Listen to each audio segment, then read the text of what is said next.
అహ్మదాబాద్లో జరిగిన air India dream liner ప్రమాదంలో మరణించిన వారి కథలు అందరినీ కన్నీరు పెట్టిస్తున్నాయి. పెళ్లైన 6 నెలల తర్వాత భర్తను కలవడానికి వెళ్తూ ఒక నవ వధువు లండన్లో తన భర్త, 3 పిల్లలతో కొత్త జీవితాన్ని ప్రారంభించడానికి బయలుదేరిన డాక్టర్ ఇలా ఒక్కొక్కరిది ఒక్కో విషాద గాథ.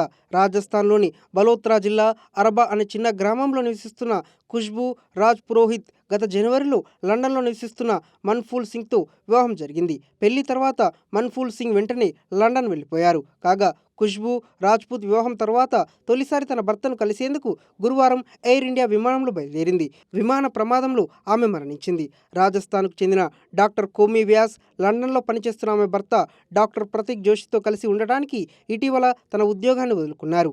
ఈ క్రమంలో కొద్ది రోజుల కిందట ఇండియా వచ్చిన తన భర్త, 3 పిల్లలతో కలిసి లండన్లోని స్థిరపడడానికి గురువారం ఎయిర్ ఇండియా విమానంలో బయలుదేరారు. చివరికి కుటుంబం మొత్తం ఈ ప్రమాదంలో కన్నుమూసింది. విమానం ఎక్కగానే వారు సంతోషంగా తీసుకున్న సెల్ఫీ సోషల్ మీడియాలో వైరల్ అవుతోంది. ఇలా విమాన ప్రమాదంలో మరణించిన వారి కథలు అందరినీ కన్నీరు పెట్టిస్తున్నాయి.